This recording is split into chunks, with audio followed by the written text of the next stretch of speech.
Hoje aqui reunidos no seminário, segundo dia do seminário, os 30 anos da Constituição Federal e a democracia, vicissitudes, riscos e perspectivas. Professora Ana Carla Pinheiro vai compor a banca.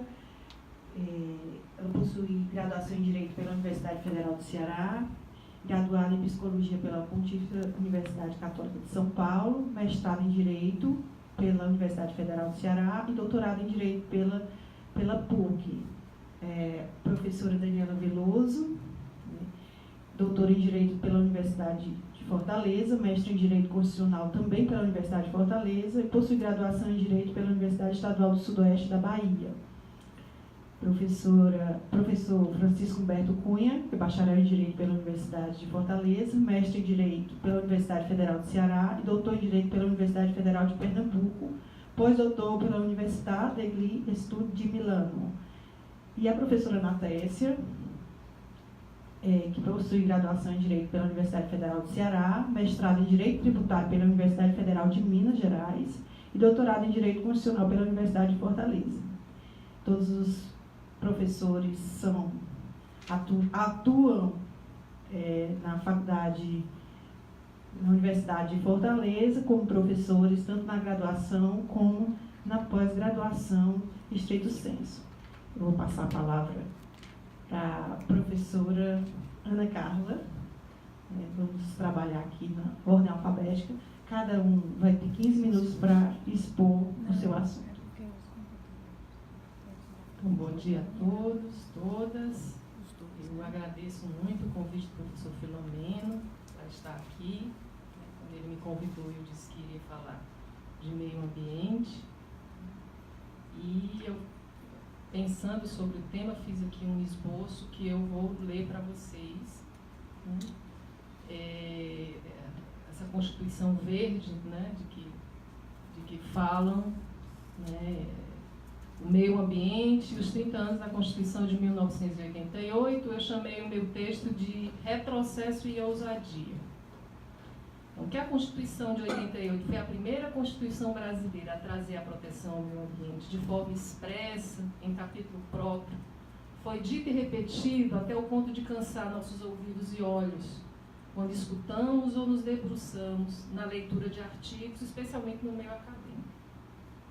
Também que a Constituição tem um texto, um discurso escrito adequado à efetiva proteção do bem ambiental, é óbvio e ululante, para não deixar de usar termos do senso comum dos juristas, lembrando o nosso querido Luiz Alberto Vará, né, que cunhou essa expressão, senso comum dos juristas. O caput do artigo 225 foi objeto de intenso estudo por parte dos ambientalistas, constitucionalistas, estudiosos do meio acadêmico e prático envolvidos com o tema.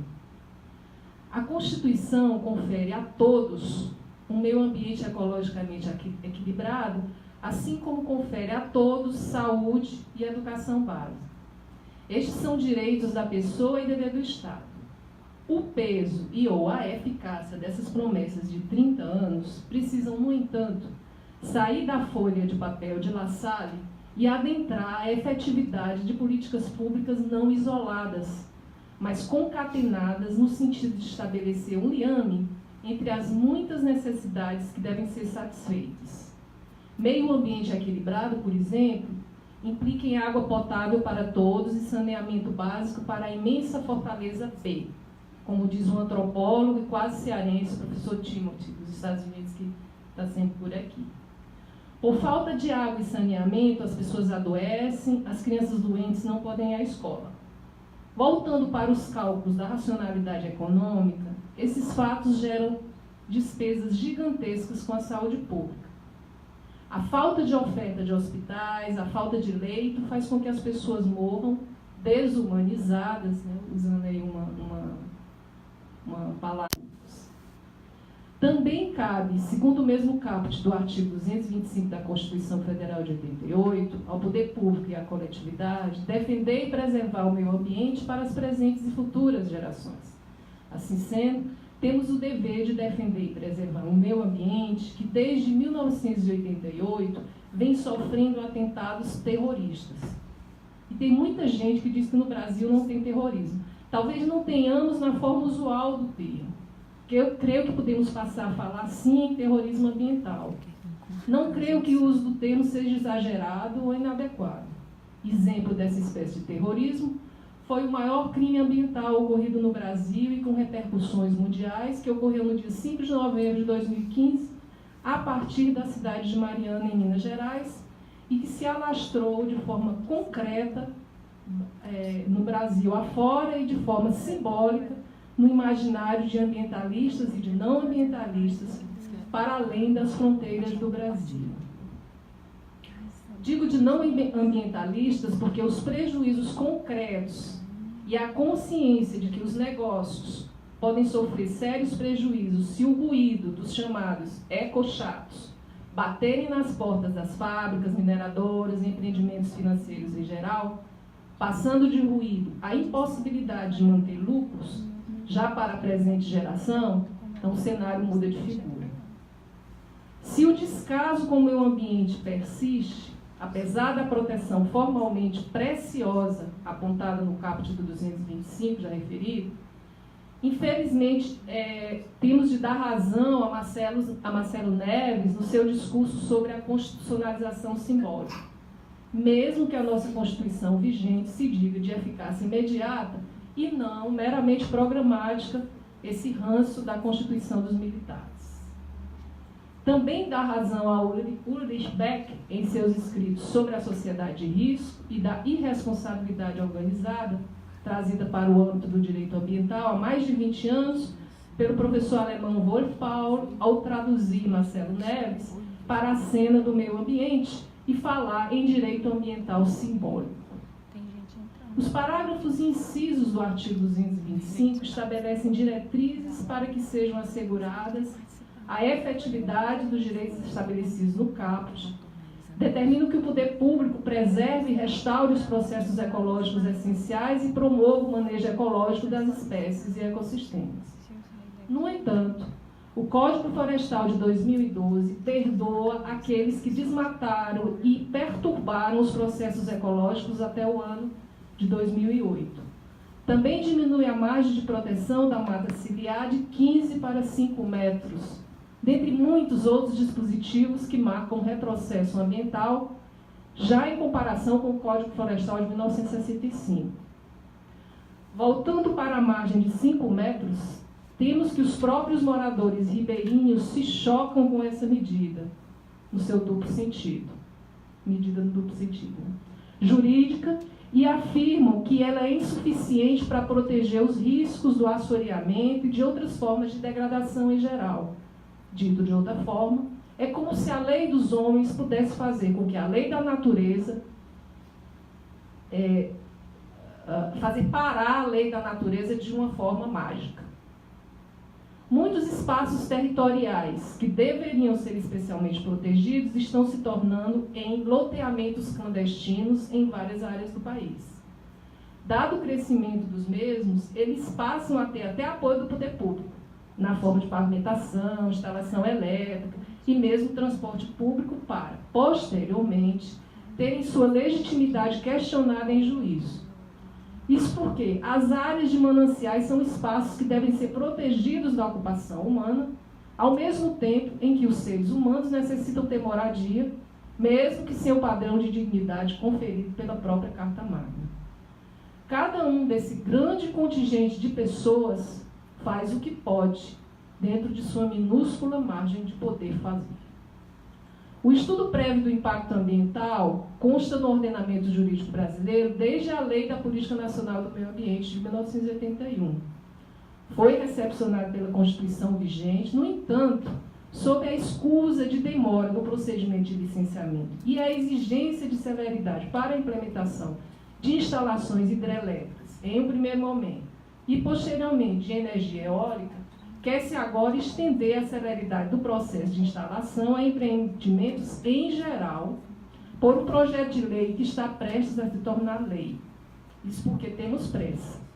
Mesmo sob pena, como diz o velho ditado, de sermos devorados ou devastados, adequando a expressão para o meio ambiente, pela inimiga da perfeição. Essa ronda já mostrou sua face terrível em várias catástrofes ambientais, como derramamentos de óleo, desmoronamentos e o inesquecível acontecimento de Mariana.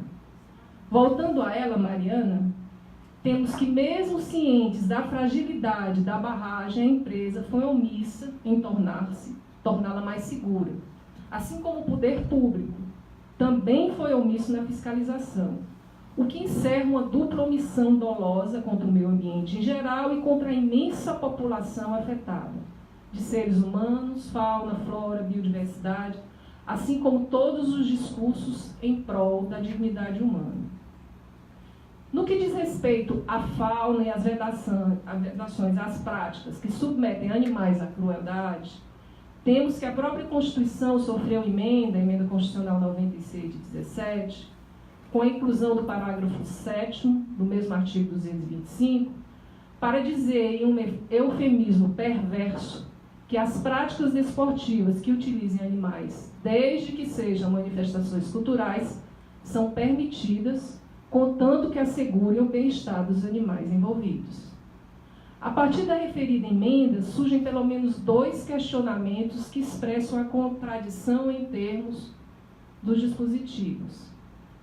Está-se a falar das práticas culturais como se a definição do conceito de cultura fosse única e imutável e como se esta, a cultura, pudesse se impor definitivamente, independentemente de sua forma de manifestação. Se assim fosse, não haveria que se falar ou estaria extinta a discussão acerca da limitação das práticas culturais, questão pulsante, especialmente no que diz respeito ao universalismo e relativismo cultural. Depois eu queria que o Humberto desse uma palavrinha a esse respeito. O outro questionamento diz respeito ao fato do enunciado contraditório do parágrafo 7º do artigo 225, que diz não se considerarem cruéis as práticas desportivas que utilizem animais, desde que sejam culturais, mesmo que, palavras minhas, de fato sejam cruéis. De acordo com o mesmo parágrafo 7º, lei específica deverá assegurar o bem-estar dos animais envolvidos. Confesso que não entendi como uma construção normativa pode assegurar bem-estar a um animal que passa por todo o manejo ocorrido na tradição da vaquejada. A lei não foi ainda construída. Estou curiosa acerca do seu conteúdo. São tantas as questões e contradições que comportam os 30 anos de existência da Constituição, dita verde, que além de algumas delas antes apontadas, acrescentaria muitas outras. Mas para finalizar essa fala, com direito à escuta seletiva, me reporto a uma ousadia jurídica que já deixou de ser ousadia nas constituições da Bolívia e do Equador, que foi a inserção da natureza como sujeito de direitos. Assim, rios, florestas, animais, biomas assumiram a natureza jurídica de sujeitos de direitos ao lado dos animais humanos. Se temos a ficção da pessoa jurídica e se tomamos, por exemplo, a água em bem econômico, por que não atribuir a ela subjetividade para que possa se autopreservar e autoproteger? Na Bolívia e no Equador existe jurisprudência no sentido de que o rio, como sujeito de direitos, teve ganho de causa para que suas águas não fossem desviadas. No Brasil, existe proposta de emenda para o artigo 225 tendente a tornar o meio ambiente sujeito de direitos, de autoria da professora Vanessa Rasson. Sei que, como na música dos Beatles, Imagine, no nosso atual contexto político, vocês podem pensar que eu sou uma sonhadora, para não dizer uma insana. Em meio à recusa do futuro chefe do Executivo em sediar a próxima Conferência Mundial do Clima no Brasil, assim como diante da oscilação, primeiro, quanto à necessidade de manutenção do Ministério do Meio Ambiente, que poderia muito bem ser fundido ao Ministério dos Ruralistas, Ministério da Agricultura. E até o presente momento, a oscilação acerca de quem deve ocupar o cargo de titular do insistente Ministério do Meio Ambiente. Isso insisto na utopia.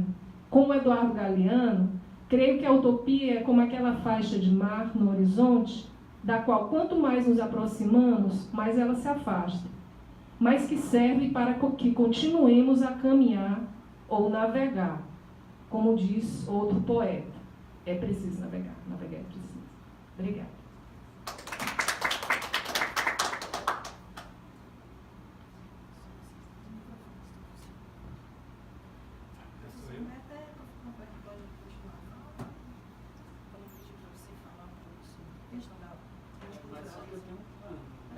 Não sei, só se souber. Está programado para que seja eu agora. Bom, então, muito bom dia. Muito bom dia. Nós estamos sendo transmitidos aqui pela internet. Que coisa interessante essa aventura cultural que nos permite a ubiquidade, talvez seja essa sensação de ubiquidade que faz com que no auditório tenhamos poucas pessoas, porque elas estão ao mesmo tempo em vários lugares, quer seja fisicamente, quer seja virtualmente. E há uma coincidência interessante sobre a fala que eu programei com a configuração humana que está nessa sala, né? Só tem eu de homem aqui. Que coisa maravilhosa.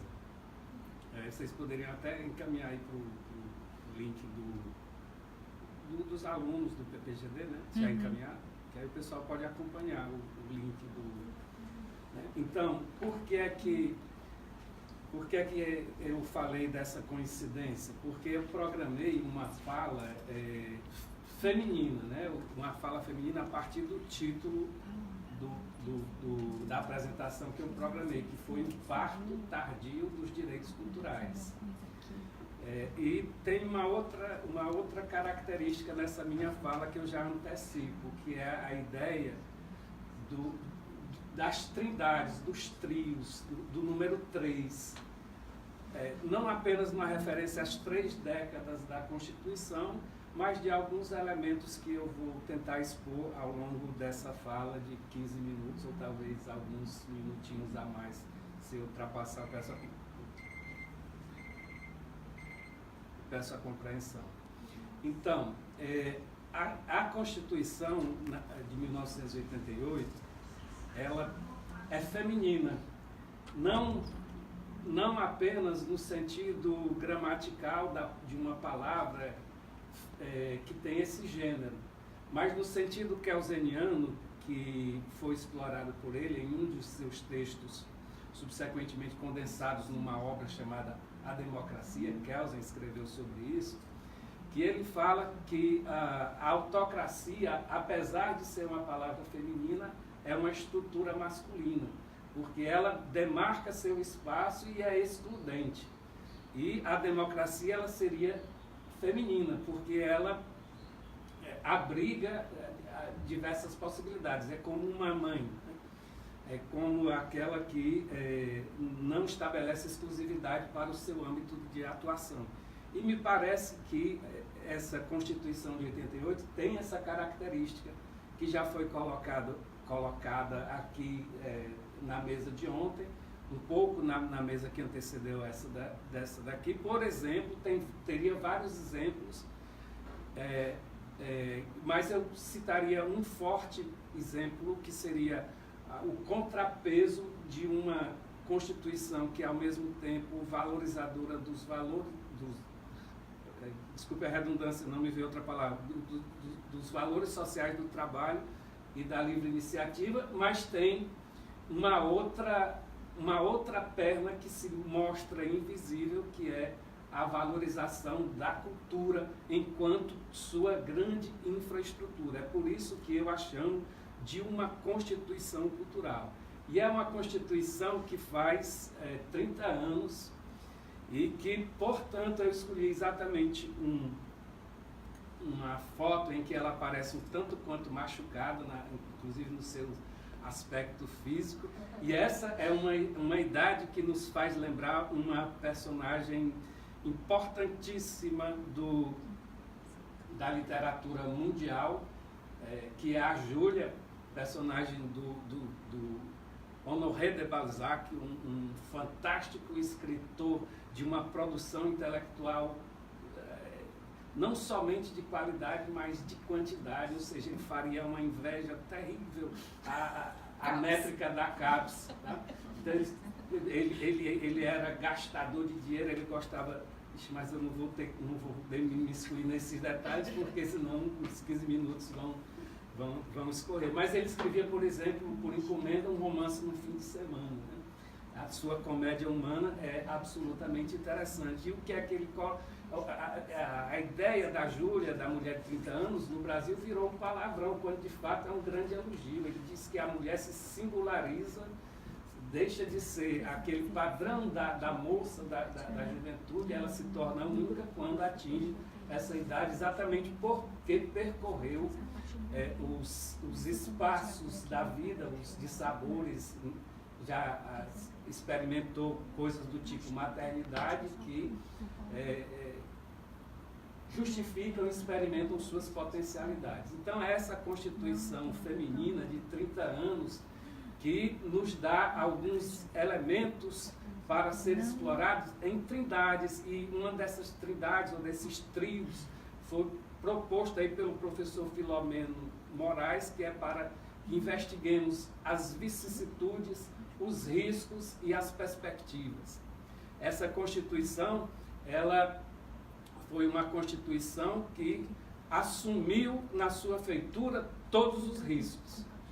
Assumiu tão fortemente esses riscos que é considerada uma Constituição de sonhos, uma Constituição quimérica. E aí, quimera, o que é quimera? Olha ali, né? Quimera é esse monstro, aliás, é essa figura mitológica composta ao mesmo tempo de características de 3 animais, um leão, uma cabra e uma cobra. Aparece, se você coloca no Google, como eu coloquei, sempre esses animais raivosos. E isso não deixa de ser uma disputa cultural. Isso aí são elementos que nós temos na nossa cultura atual, que quer jogar sobre as outras culturas, diferentes da predominante, ou da que atualmente vige, elementos que nos assustam. Mas, de fato, a quimera era uma representação do ano, nada mais do que isso, né? Porque o ano, nessas mensurações da vida, o ano já foi medido de diversas maneiras. E uma dessas maneiras foi de colocar que ele só tinha 3 estações, né? 3 estações, ou o ano foi mensurado de forma feminina, de uma maneira tal que tinha 364 dias, que é exatamente a divisão exata por 28, que é o ciclo menstrual da mulher, com 13 meses. Então, nós temos aí a quimera, um monstro mitológico que foi decapitado nas suas 3 cabeças por um herói. Um herói, né? E quando os heróis fazem decapitar o poder, o poder que eles querem, e precisam destruir as cabeças que estão vigentes, ao invés de o Belerofonte, que foi precisamente o herói destruidor das quimeras. E há heróis e anti-heróis querendo destruir as quimeras dessa Constituição de 30 anos. E ocorre que essa Constituição de 30 anos, como é que ela trata os direitos culturais? A doutrina que versa sobre esse assunto, geralmente os coloca na localização da segunda dimensão, ou segunda geração dos direitos culturais, ao lado dos direitos sociais e econômicos. O que, na minha humilde opinião, é um grave equívoco.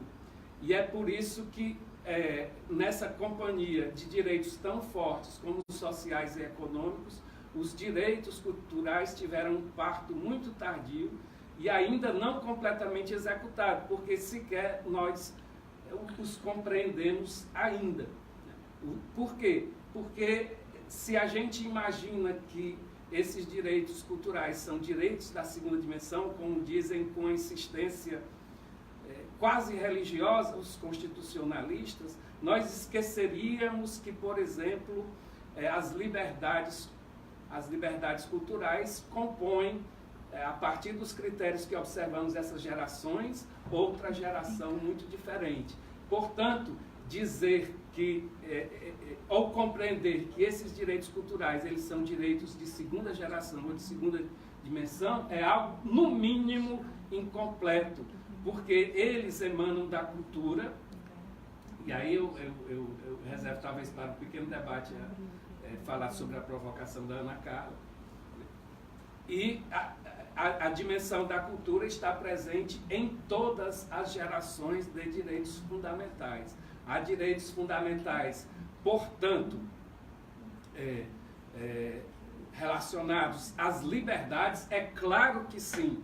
Há direitos culturais relacionados a prestações, óbvio que sim. E há direitos culturais relacionados a valores meta-individuais. Aliás, só lembrando aqui, sem recitar por causa do tempo, basta que eu remeta a vocês a lembrança do inciso 73 do artigo 5º, que é o inciso da ação popular no Brasil, que fala de 4 grandes valores a serem protegidos por quaisquer cidadãos, e entre eles está o patrimônio histórico e cultural.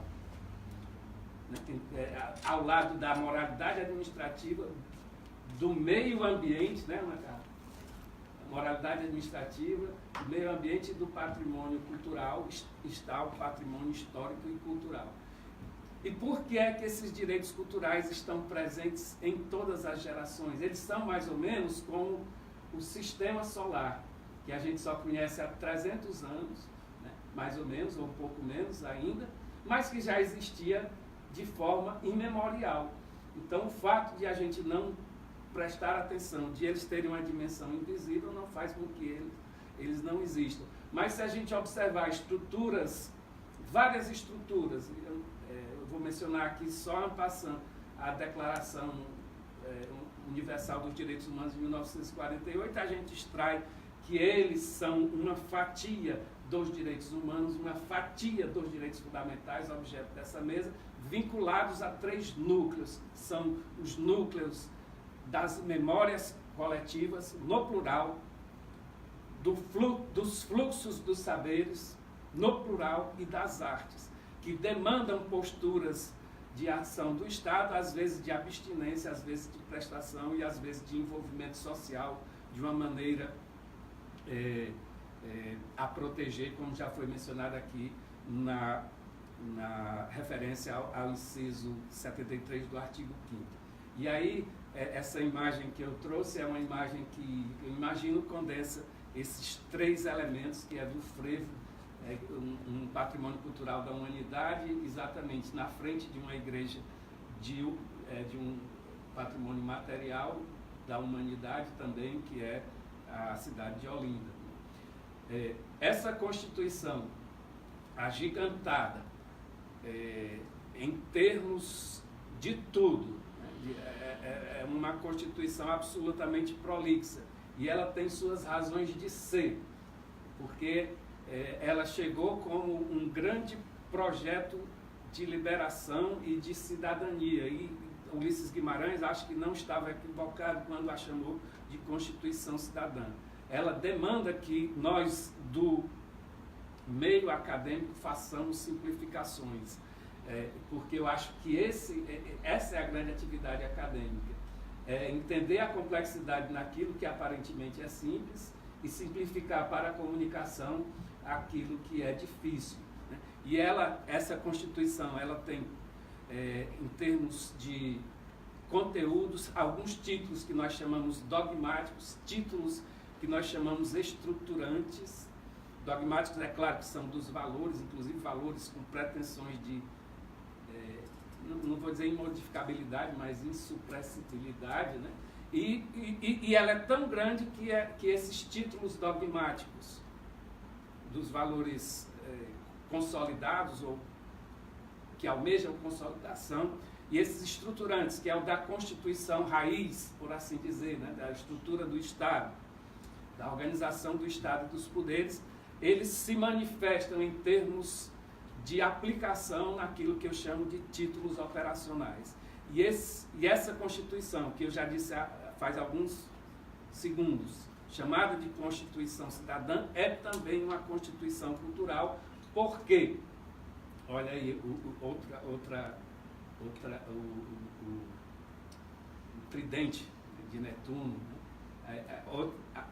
Por que ela se chama de Constituição Cultural? Porque em todos esses espaços, em todos os espaços delas, em todas as estruturas dos títulos, temos a presença da cultura e especificamente dos direitos culturais. Uma coisa importante de notar numa outra tríade, e aí uma outra tríade que imagino estar inserida nessa Constituição de 1988, é que essa Constituição ela trouxe um potencial revolucionário para a compreensão das dimensões da cultura, agora não mais enquanto gerações de direitos ou uma evolução desse entendimento de gerações para dimensões. Mas em termos de conteúdo, como é que ela se relaciona com a vida? Por exemplo, o Ministério da Cultura do Brasil, que existirá até o dia 31 de dezembro desse ano, e que já tem sua morte anunciada, até hoje trabalhou, não de 88 para cá, né, mas eu acho que de uns 10 anos para cá, com a ideia de que a cultura tem a dimensão simbólica que todos nós, de alguma forma, conhecemos. Mas ela tem também uma dimensão cidadã, precisamente lastreada pelos direitos culturais.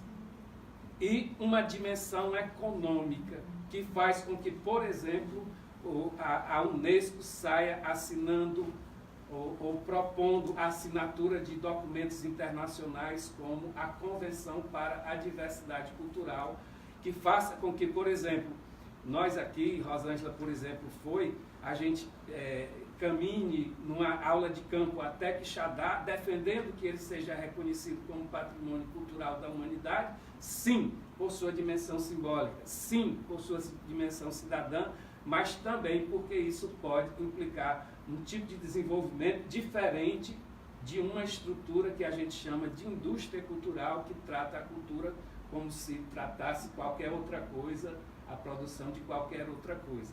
Então, quando a gente estuda os direitos culturais, a gente não fica estudando poesias apartadamente, estuda poesias no contexto dessa tridimensionalidade, que aí eu coloquei um outro mito grego, só para a gente brincar com os mitos gregos, que é uma tridimensionalidade representada aí por Cérbero, né, que é exatamente o cão de 3 cabeças do Hades, que faz com que, pelo menos tenta com que aqueles que entraram no mundo dos mortos não saiam, e aqueles que estão fora não entrem antes do momento oportuno, mas que também foi vencido por um outro herói, estabelecedor de rupturas em termos culturais também, que no caso foi Héracles ou Hércules, conforme seja a vertente grega ou romana. Esses direitos culturais que estão nascendo muito tardiamente, muito incompreendidamente. Então, por exemplo, eu percebo isso no próprio Ministério da Disciplina que eu faço, o pessoal, que eu tento reger. O pessoal acha que a gente vai falar sobre cultura, vai falar sobre esses vocês estão entendendo como é? E que a gente não iria estudar elementos jurídicos, quando de fato é uma infraestrutura jurídica de protagonismo em alguns casos, coadjuvância em outros casos e figuração em outros casos, mas não há, pela própria ideia do culturalismo jurídico, nenhuma disciplina que consiga se afastar, e aliás isso parece um desses mitos gregos, né? Como se fosse, que consiga se afastar completamente dos direitos culturais. E esses direitos tão frágeis, eles caminharam, aí é uma vicissitude, no sentido de tentar encontrar garantias para o seu estabelecimento. E aí o pessoal estava dizendo ontem que só ia até qual artigo? Até o 70 e... 174. Até o 174. A Rosângela disse, professor, mas o senhor vai até o 216, né? Não, Rosângela, vou até o 216A, né? Que é exatamente aquele que estabelece 3 emendas constitucionais afetando uma única seção de 2 artigos, tentando criar garantias que são o Fundo Nacional da Cultura, vinculação para a cultura e Sistema Nacional de Cultura, aí representado pelas 3 Marias, quase inatingíveis, né? As estrelas de Órion, né? Que agora ficará ainda muito mais difícil com essa compreensão que se tem agora a respeito de cultura, inclusive sendo criminalizada, né, em sua compreensão a mais tacanha possível.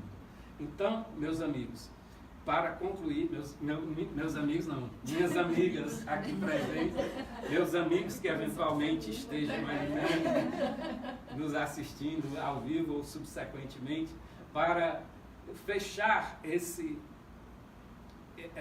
essa nossa sessão aqui a respeito dessa presença dos direitos culturais nos 30 anos da Constituição, termino com esse mito aí. Ele é o Argos Panóptico. Não sei se vocês conhecem. Ele é já que a gente foi para Quixadá, ele é um vaqueiro de Hera, a mulher de Zeus. Né? E por que é que ele é chamado de panóptico? Porque ele tem 100 olhos. E ele é absolutamente vigilante. Por quê? Porque mesmo quando ele dorme, só fecha 50 dos seus olhos. Os outros 50 olhos ficam abertos. Mas mesmo assim, ele também foi vencido por um herói. Né? Ah, meu Deus, que heróis, né? E ele era o grande vigilante da Hera, porque ela tinha ciúmes de Io, que era uma vaca pela qual Zeus se apaixonou, inclusive copulou com ela, né? O bicho danado, né? Não a vaca, mas o Zeus, né? E no final das contas, como ele foi vencido, como ele foi decapitado, Hera o transformou num animal que a gente deve, segundo sua simbologia, ter muito cuidado com eventos desse tipo, com a nossa própria percepção retórica, que é um animal que conserva os seus 100 olhos. Olha aí, qual é o animal? É o pavão, né? O pavão, ou seja, a gente tem que ter retóricas, mas tem que ter atos também. Muito obrigado.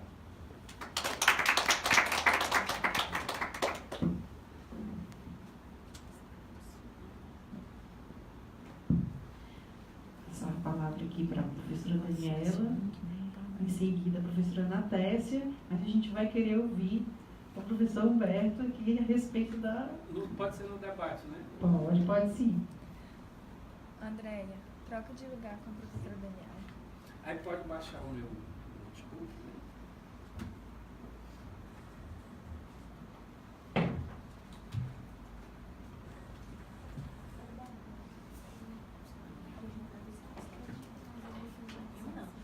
E aí?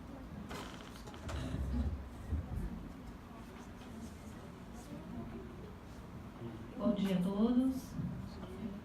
Inicialmente eu gostaria de agradecer ao professor Filomeno pelo convite, não só pela temática, né, de grande relevância, mas também por ter a oportunidade de estar participando de uma mesa, como pelos professores, né? Pessoas que eu admiro, tenho um grande respeito, uma grande admiração. Então, eu gostaria de te agradecer, professor Filomeno, por essa oportunidade.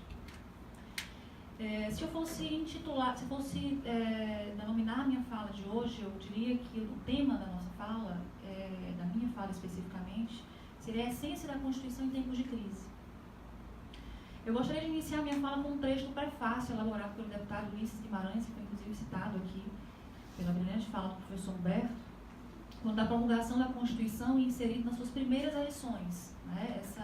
Esse pretenso prefácio de Ulisses, onde ele denominou a Constituição, hoje conhecida, mais conhecida como Constituição Cidadã, ele denominou de Constituição Coragem. E esse prefácio ele só foi publicado nas primeiras, ele não é conhecido por todos, ele foi publicado apenas nas primeiras impressões da Constituição e posteriormente ele foi, por questões políticas, ele foi retirado das demais edições.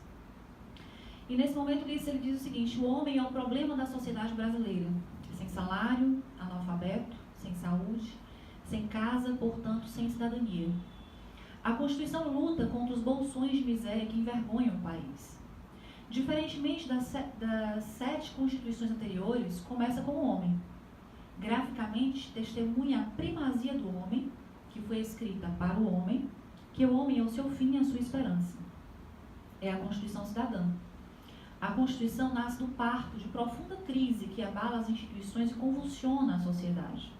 É a Constituição Coragem. Andou, inovou, ousou, ouviu, viu, destroçou tabus. Tomou partido dos que só se salvam pela lei. A Constituição durará com a democracia e só com a democracia sobrevivem para o povo a dignidade, a liberdade e a justiça. Bom, embora esse texto não tenha permanecido nas edições posteriores, Ulisses ele conseguiu expressar um pouco a essência da Constituição, que inclusive é manifesta no preâmbulo do atual texto que nós temos hoje.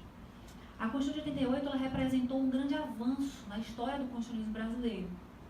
Embora a transição democrática tenha sido um quanto que questionável do ponto de vista de ruptura com as estruturas com a ordem jurídica anterior, do ponto de vista do processo constituinte, ele foi extremamente inovador no que diz respeito, inclusive, ao reconhecimento de direitos fundamentais, objeto desse painel, e participação e ampla participação da sociedade civil.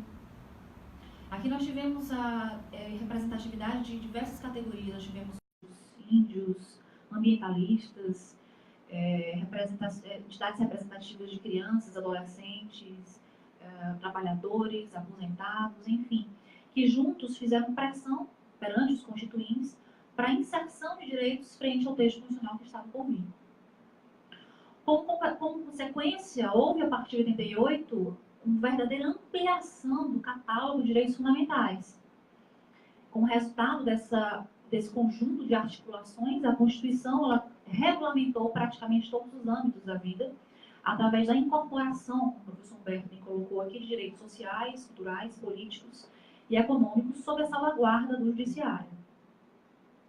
Tivemos aqui a previsão dos direitos culturais, um capítulo específico destinado ao meio ambiente, ampliação dos direitos dos trabalhadores, como, por exemplo, licença paternidade, acesso universal e igualitário de direito à saúde, que inclusive foi trabalhado aqui no painel anterior, do professor Eduardo e da professora Ruth, que inclusive faz com que o sistema de saúde de hoje no Brasil seja um dos maiores sistemas públicos do mundo, abrangendo desde procedimentos mais simples até procedimentos mais complexos, como transplantes, por exemplo. Associado a essas previsões, o artigo 5º, parágrafo 1º da Constituição determina que os direitos fundamentais contidos na Constituição eles possuem uma aplicação imediata, dando, portanto, uma direção a ser perseguida pelo Estado no sentido da efetivação desses direitos, fazendo com que a Constituição seja muito mais do que uma carta de pretensões ou de intenções políticas.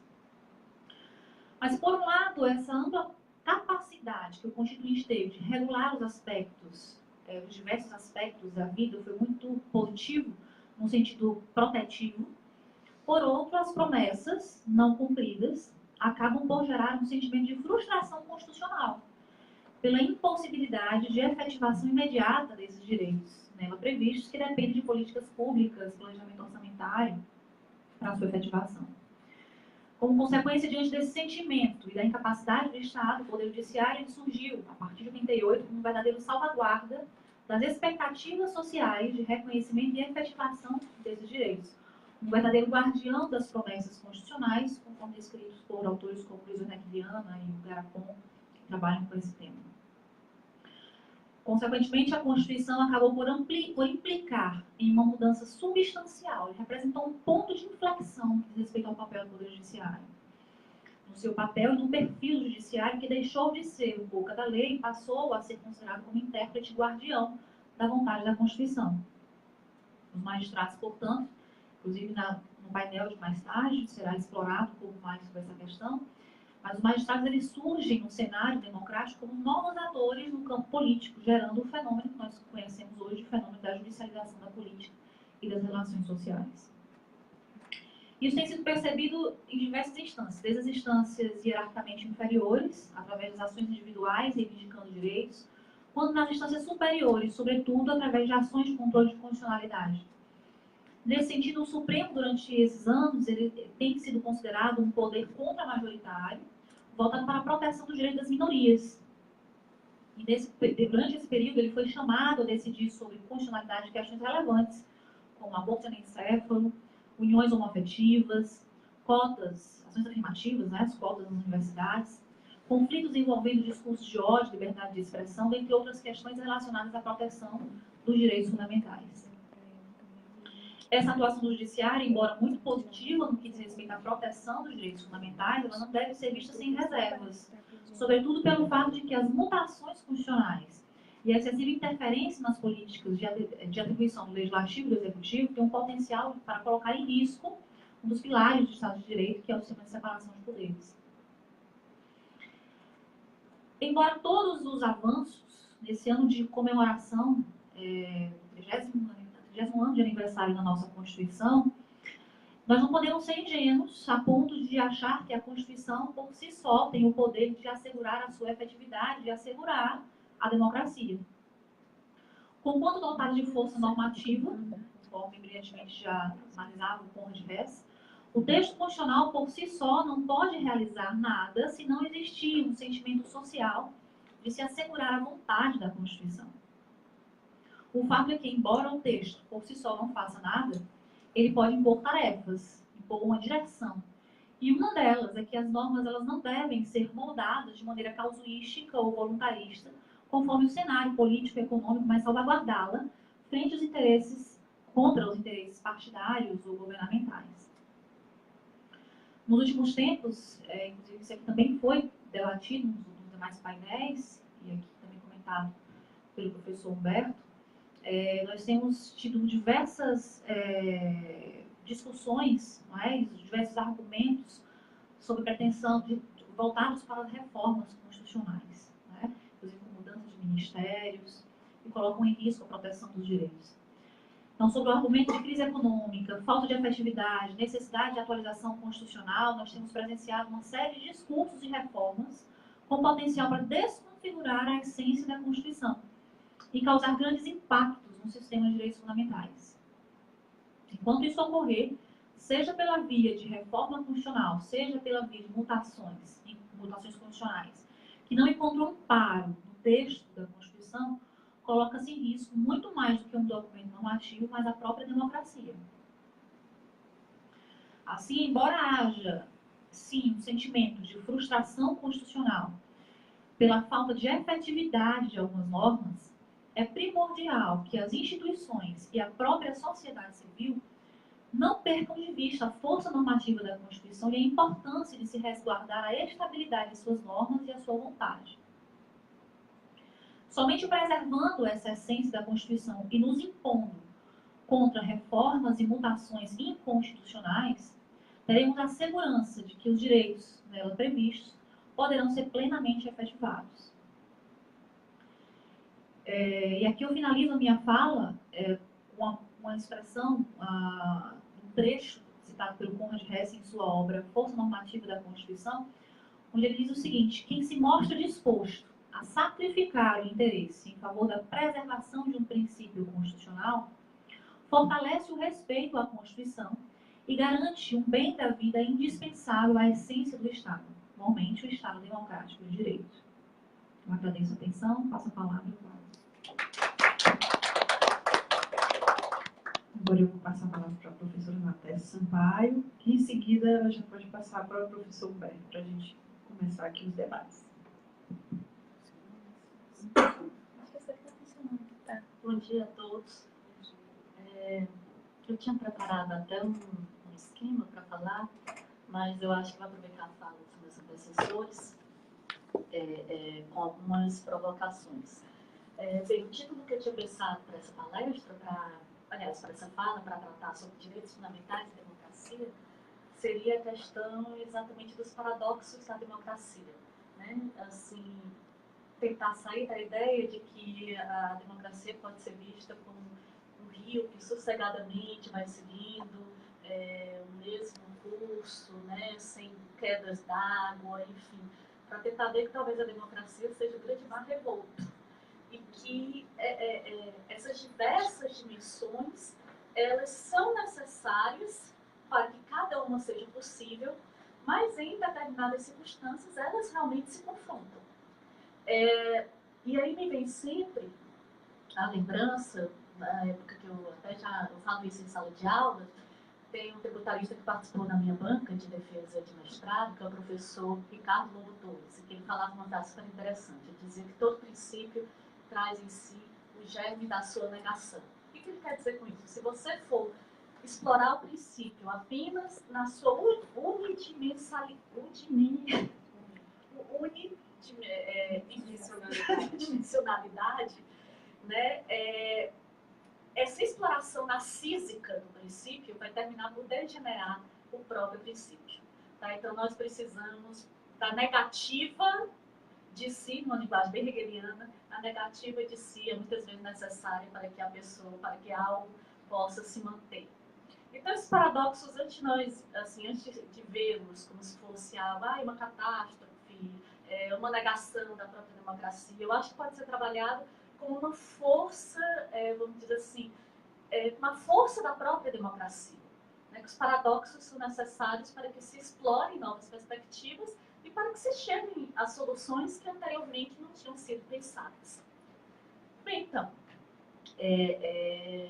um paradoxo específico é o seguinte: a democracia a gente pode pensá-la de duas formas, tá? Tanto como uma perspectiva formal, democracia seria aquele regime político em que se elege os representantes e enfim, né, isso permite um recall direto ou indireto, como também se pode pensar na democracia como algo que carrega em si um conteúdo material. Alguns doutrinadores, que eu gosto muito, alguns autores, vão por essa linha, como, por exemplo, a Martha Nussbaum, do Ockham, o Rawls, enfim. E nesses três, que são três autores norte-americanos, eles têm uma convergência acerca do conteúdo material da democracia. Ou seja, esse conteúdo implicaria equanimidade. E o que é equanimidade? Significa que não há uma posição hierárquica entre as pessoas. Que as pessoas elas merecem igual respeito e consideração por parte do Estado. Agora, é claro que isso não vai resolver o nosso problema. Né? Porque aí vocês podem perguntar bem na tese o que é igual respeito e consideração por parte do Estado.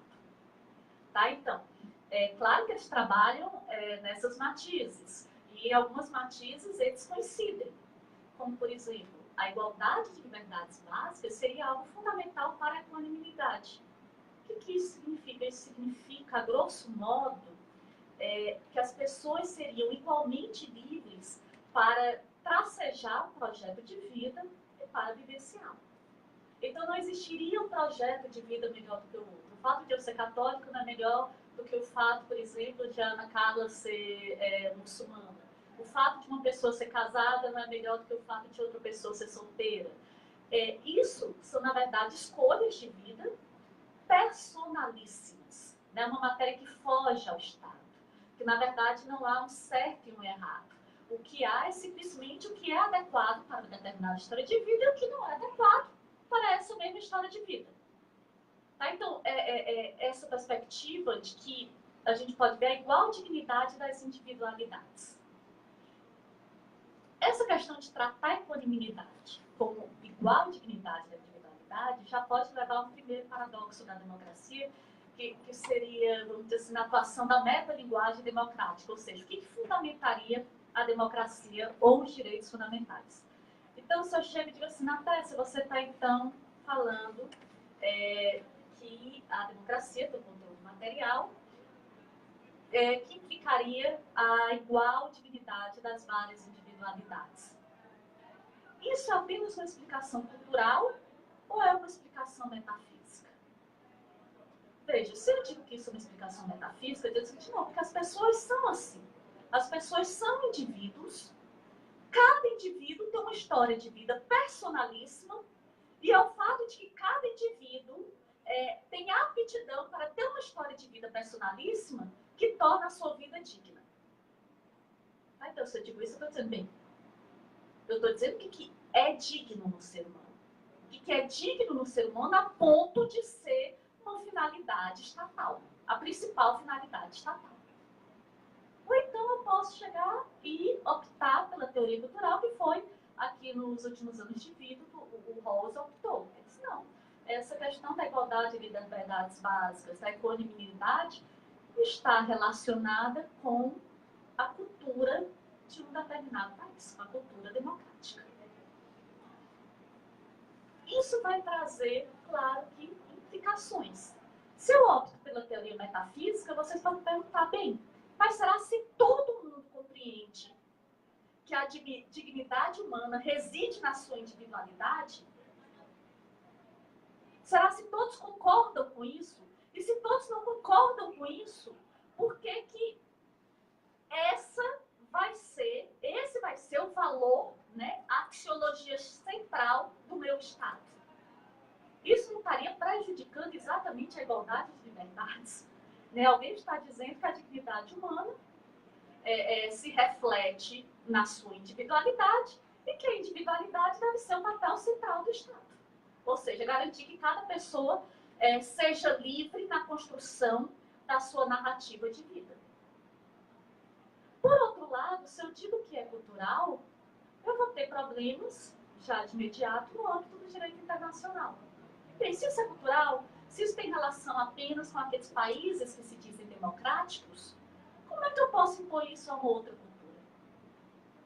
E alguns problemas, e essa perspectiva, ela se faz complicada até em ambiente interno de um país cultural que, por exemplo, resolva, de um país democrático, de cultura democrática, que, por exemplo, resolva, como o caso brasileiro, da plena liberdade à cultura indígena.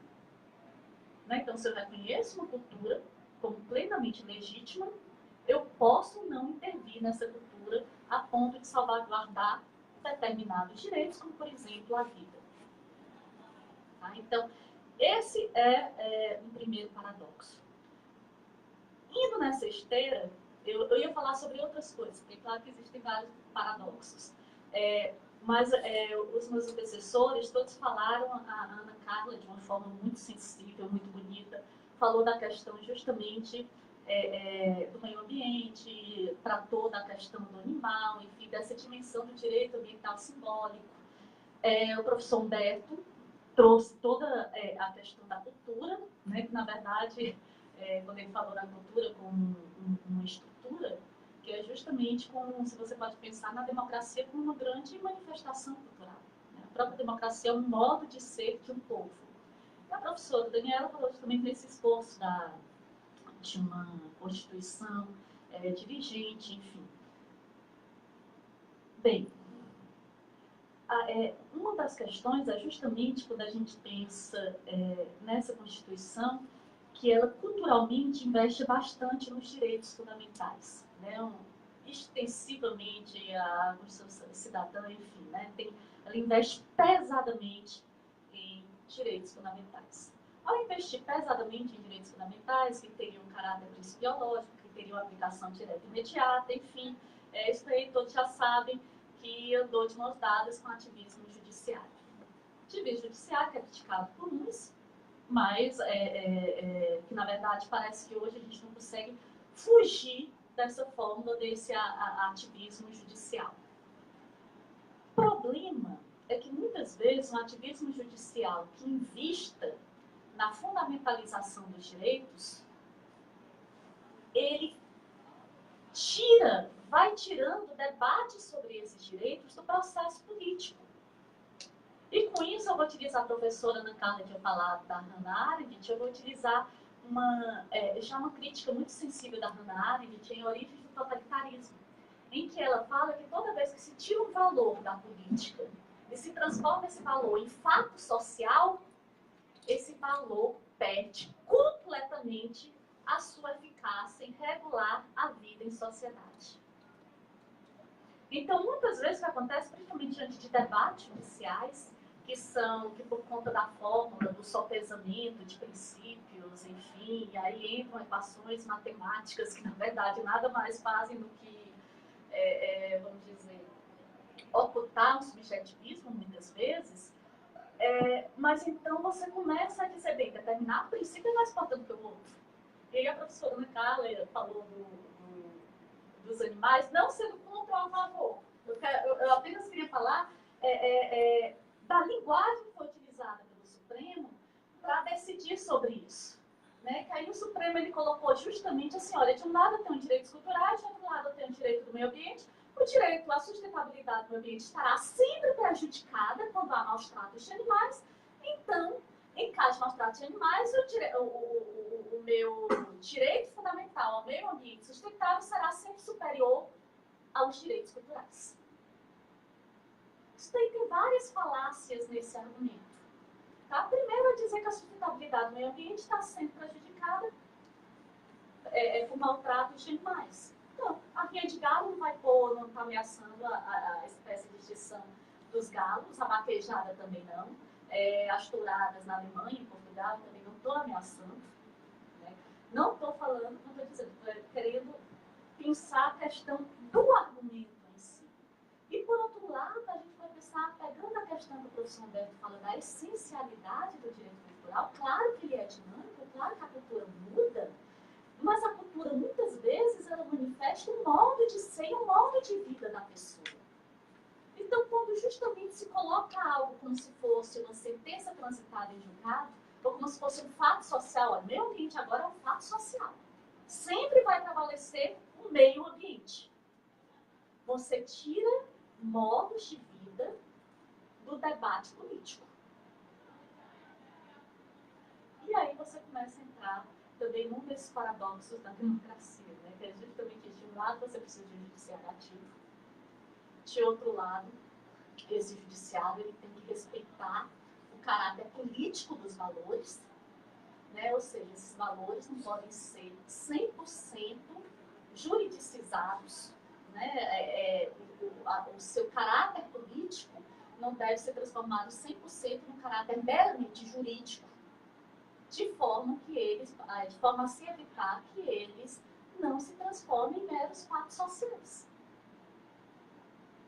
Então, isso era mais uma das coisas. E, bem, tem vários outros paradoxos, né, na questão das capacidades versus responsabilidade, mas é justamente isso. Meu intuito é mostrar que, realmente, a democracia ela tem vários, como esses grandes valores, eles têm vários vetores, que um precisa do outro, que eventualmente um se choca, eventualmente não, que muito comumente um se choca com o outro.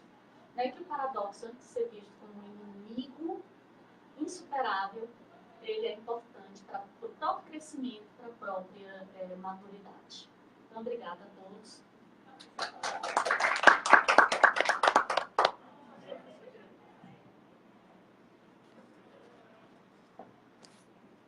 Acho que a Ana Carla me questionou sobre o relativismo. Universalismo. Na verdade, dos direitos humanos, mas que dá para a gente entender os direitos culturais.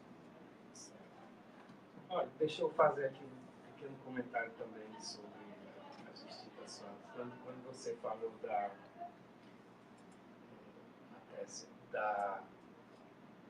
da prejudicialidade da observância de princípios de uma forma absoluta, me lembrou uma passagem do Bob, falando a respeito das regras. Né? Ele disse que se houvesse regras, se fosse possível haver uma única regra para um ordenamento jurídico, só haveria 3 possibilidades. Tudo é proibido, tudo é permitido ou tudo é obrigatório. E todas elas seriam autodestrutivas também, né? Porque tudo é proibido, a gente nem sequer poderia existir. Tudo é obrigatório. Aí, permitir obrigatório, aí ela se contradiria. E assim por diante. Ou seja, realmente, o sopesamento das vivências, elas precisam dos opostos. O yin e o yang. É claro que a própria democracia, eu acho que o Churchill, o intelectual que chegou ao poder, eu acho que ele fez uma condensação absurdamente inteligente a respeito dela. Ele não a elogiou, mas ele diz assim, bom, se a gente pegar utilitariamente e a gente adotar um determinado valor, que é o valor aí da igualdade do indivíduo, ele será... ela é ruim, mas é o melhor que a gente já conseguiu inventar até agora. Na convivência coletiva, eu acho que em face dos controles. A rigor, o meu espírito é anarquista, sabe assim, no melhor sentido da palavra, porque eu odeio autoridades. De uma maneira que eu lido muito mal com as autoridades, sejam elas autoridades autoritárias ou revestidas do manto democrático, que parece que retira o autoritarismo e não é verdade. Não é verdade. É ao contrário, né? Eu acho que é uma capa a mais a respeito disso, né? Exatamente. Bom, então, as coisas realmente são insolúveis. Eu acho que o máximo que a gente faz é caminhar para melhores soluções. Inclusive esse debate do universalismo versus a estrutura da compreensão cultural local. Mas eu vou de novo no Bob. O Bob diz assim, a gente precisa de parâmetros prévios. A gente fixa parâmetros prévios. Esses parâmetros europeus, eles são muito questionados porque o pessoal tem a convicção de que eles não foram debatidos. Mas me parece que se eles houvessem sido debatidos, ou alguns deles, hoje, por exemplo, eu estava vindo para cá e escutei no rádio que uma atriz egípcia está submetida a um julgamento no dia de hoje, a uma prisão de 5 anos, porque vestiu um vestido transparente da batata da perna para baixo. Para nós, isso enlouqueceu terrivelmente os homens lá, uma atriz egípcia. Então, eu acho, o campo, eu gostaria de encerrar essa fala só com 2 observações. Esse campo dos direitos culturais, ele oferece armadilhas muito adicionais, porque o pessoal pensa, por exemplo, que na disciplina que eu ministro, a gente estuda cultura, a gente não estuda cultura, a gente estuda direitos culturais. Ter uma noção da cultura é algo muito importante, mas a cultura é uma palavra que já tentaram catalogar e, por exemplo, na década de 60 já haviam chegado a mais de 274 definições. Hoje em dia o pessoal tem a convicção de que para cada antropólogo, para cada estudioso tem uma definição. Aí é tanto que a gente diz, cultura para mim é também tal coisa. Então, uma coisa é uma manifestação cultural, que aí você não tem como negar que, por exemplo, uma vaquejada é uma manifestação cultural. Que até essa loucura desse julgamento lá do Egito hoje é uma manifestação cultural. Né? Mas aí o grande dado é compreender se essa manifestação cultural corresponde ou não a um direito cultural. Né? Então, e aí como é que você compreende se ela corresponde ou não a um direito cultural? E isso aqui é um outro paradoxo. A gente, nos diversos campos, a gente tenta se livrar da amarra do positivismo. Mas nos direitos culturais, cuja a essência e a simbologia é a do do Prometeu, o que supera as bitolas, a gente só compreende os direitos culturais mais fortemente a partir do positivismo, das coisas positivadas. Então, é algo que a gente não abandona. Também acho que o Supremo Tribunal Federal, se ele tivesse ido na ideia, até na própria etimologia da palavra cultura, que é cultivar, ele poderia ter resolvido isso no âmbito dos direitos culturais, não no confronto dos direitos culturais com o direito ambiental. Né? Por quê? Né? Aí, é claro que aí vem os outros elementos que a gente também não pode fugir deles. Né? A Lynn Hunt diz assim que a gente só conseguiu construir os direitos humanos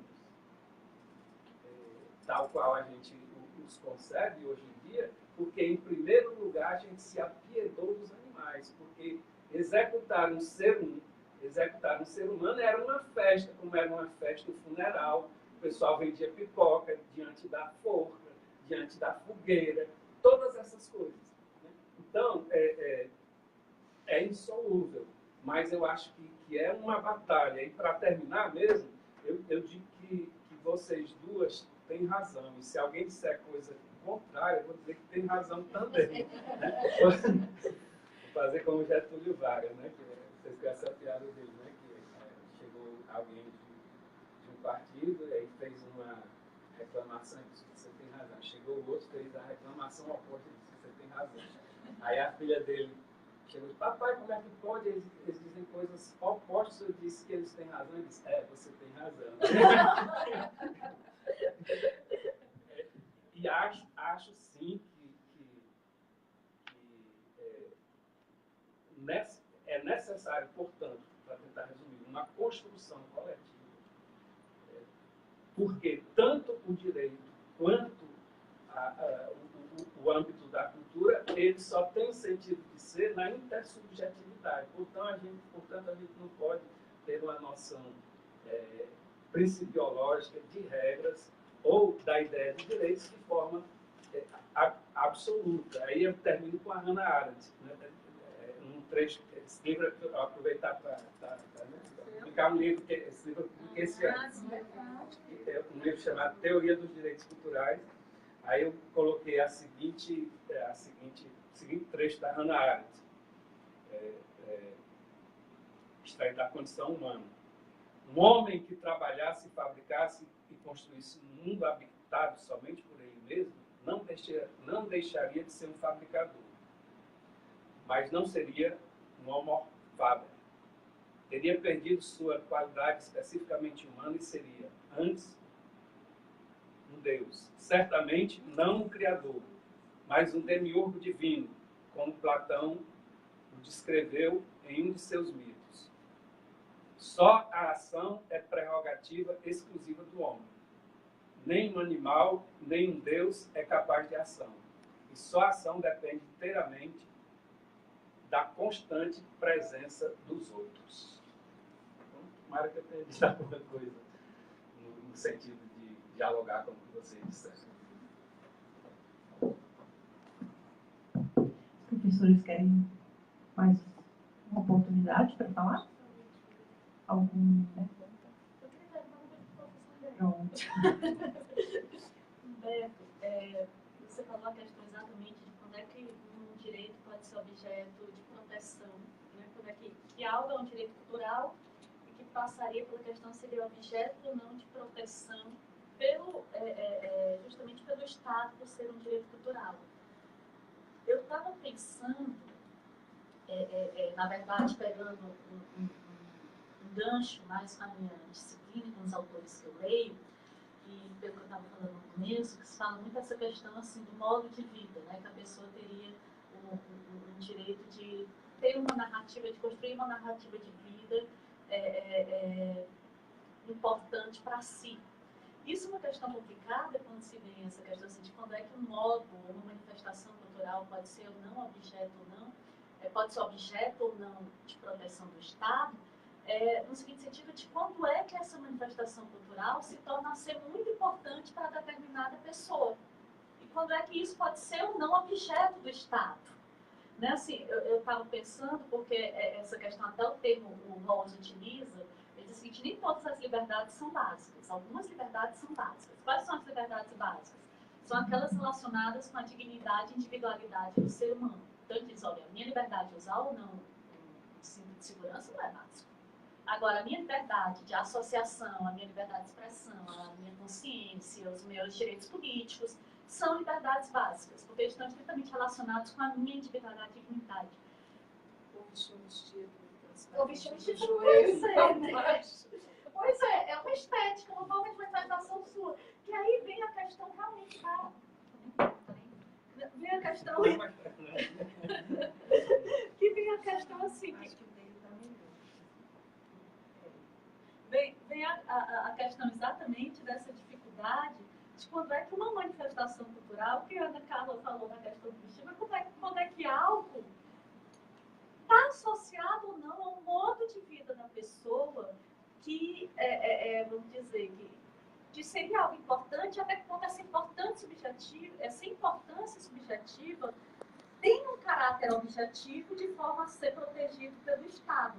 Porque, claro, a pessoa usar ou não um biquíni ou algo pode ser assim, algo extremamente importante para ela, para a identidade dela, para a identidade estética dela.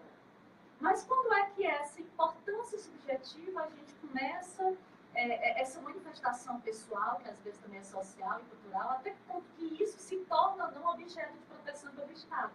Né? A Leila Diniz estava até fazendo pra cá, não foi na década de 70, né, que ela usou aquele alvoroço porque andou de biquíni, grávida para fora.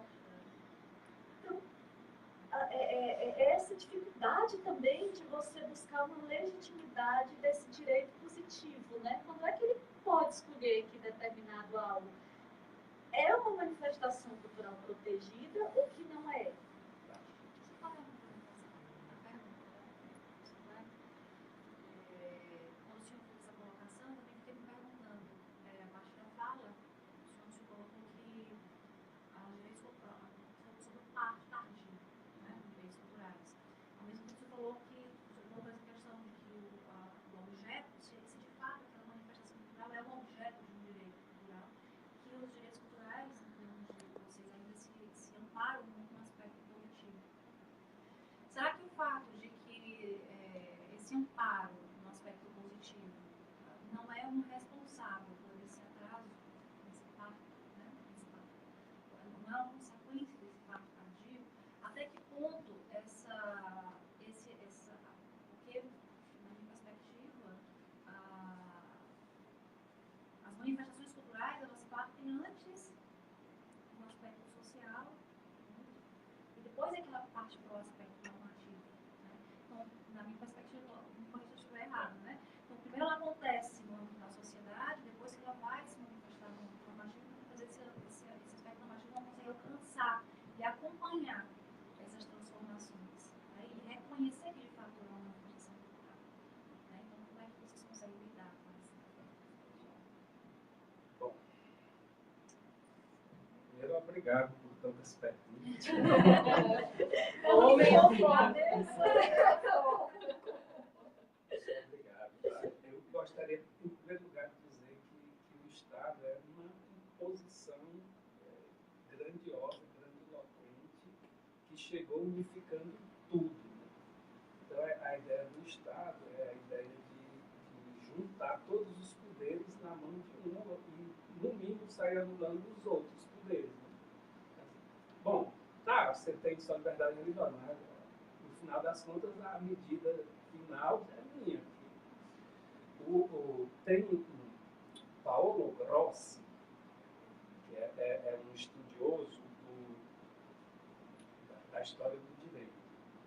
Ele tem um livro fenomenal chamado A História do Direito Medieval. Né? A história do direito medieval. Ele diz assim, até a Idade Média, o grande critério de observação do direito era a eficácia e não a validade. Quando você trocou o sinal da eficácia pela validade, aí você aumentou o poder de quem produz a norma. Porque ele diz assim, bom, ela tem eficácia, mas não é válida. Então, eu digo não somente o que é que se a coisa está de acordo com a norma. Eu digo é se a norma vale ou não vale. Então, e a gente precisou sair cortando a cabeça da Idade Média, as cabeças da Idade Média, para assentar um sistema muito mais excludente do que o medieval, que é o nosso. Né? Então, a gente saiu difamando, colocando tudo com cara feia, né? Tudo na agressividade. Então, esse é um primeiro parâmetro para a gente observar que essa é uma imposição do Estado, no final das contas, exercer o jus de ser, não somente na dimensão que a gente é acostumado a se referir, que é do julgamento judiciário, mas do jus de ser na dimensão mais agigantada possível.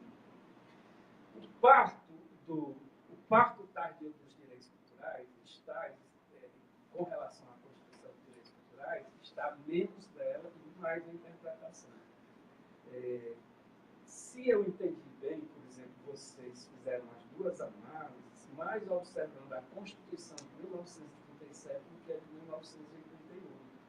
Porque a Constituição de 1937, ela considerava, sim, o patrimônio cultural como algo essencial à formação do Estado, e era o patrimônio cultural da nação.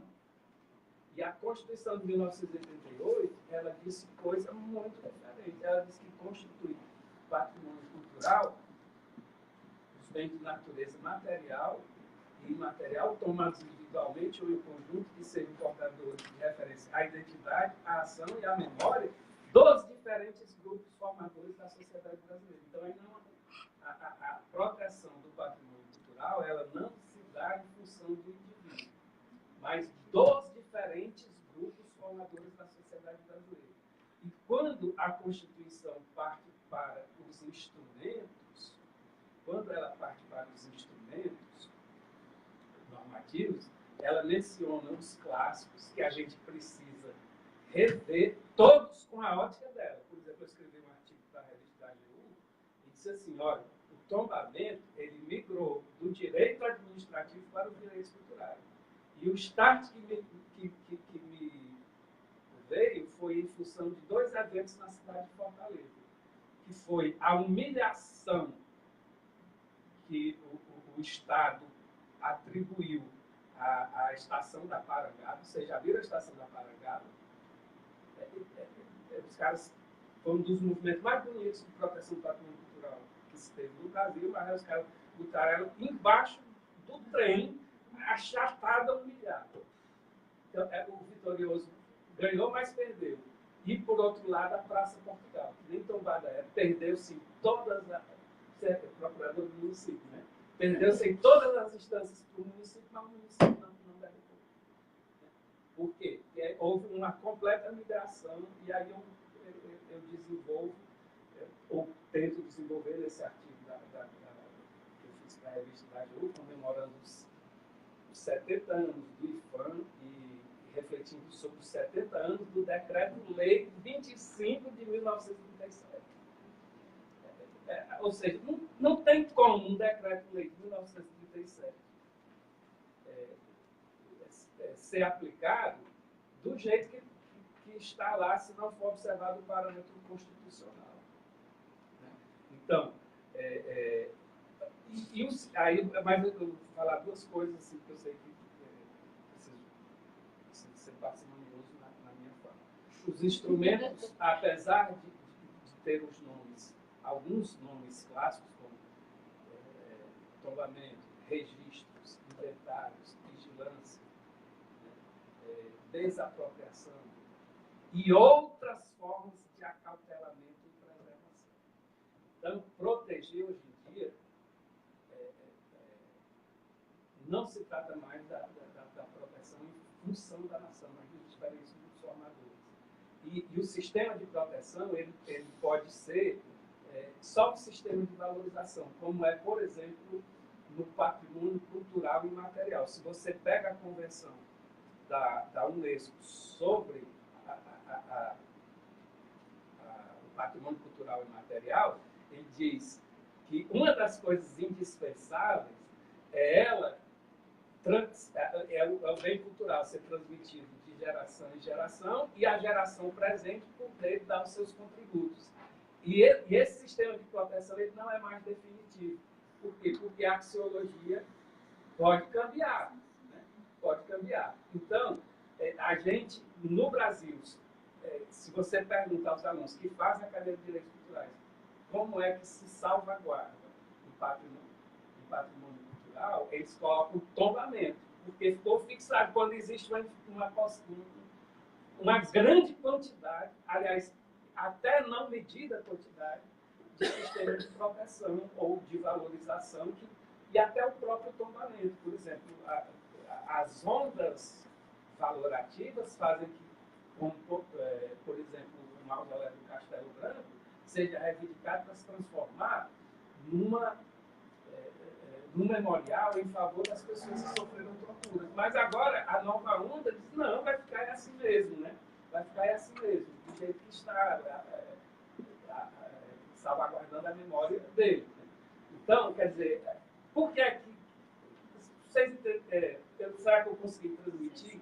Assim, por que é que esse parto é? Porque, sei lá, o menino está atravessado e a gente não está fazendo a cesariana, né? Está querendo fazer... Está querendo tirar a fossa sem compreender a mecânica peculiar daquele corpo. Né? E a cultura sempre está à frente? Não. Infelizmente, não. Às vezes, aliás, até quem diga que a cultura puxa para trás, as artes é que puxam para frente, mas, por exemplo, Getúlio Vargas fazia...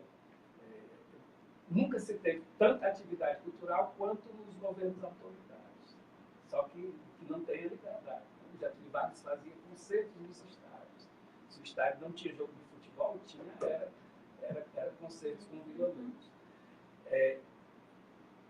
Eu tenho uma aula, eu acho que a Rosângela provavelmente viu, que eu faço a cotejo entre cultura, simbolizando por Atena, e, aliás, direito, simbolizando por Atena, e cultura pelo Prometeu. E aí a gente desenvolve vários elementos para compreender as diferentes semelhanças entre ambos, alguns dos quais eu disse na minha fala. Mas basta a gente perguntar assim, a situação da mulher é melhor, a situação, inclusive cultural da mulher é melhor na Constituição ou na realidade? Então, muitas vezes, aí no final das contas, eu digo que cultura e direito, eles se assemelham ao mito de Castor de Polis, que eram os gêmeos, do signo de Gêmeos, que um era mortal e outro era imortal.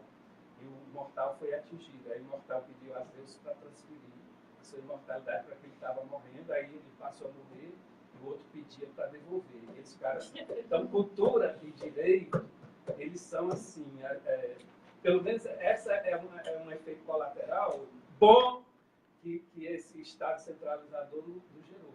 Às vezes, a nossa ponta de lança mais avançada está no direito. E essa Constituição, ela é, em termos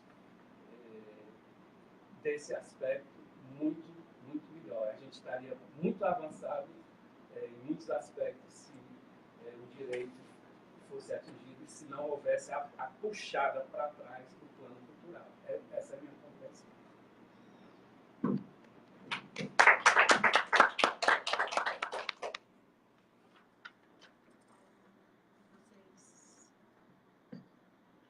Tem alguma pergunta? Tem alguma colocação? Eu vou dar por encerrado os trabalhos. Quero agradecer a todos pela presença e pela riquíssima contribuição. E nossa live vai estar no ar, todos possam curtir e nós possamos compartilhar nossa experiência com todos. Obrigada, tenham um bom dia.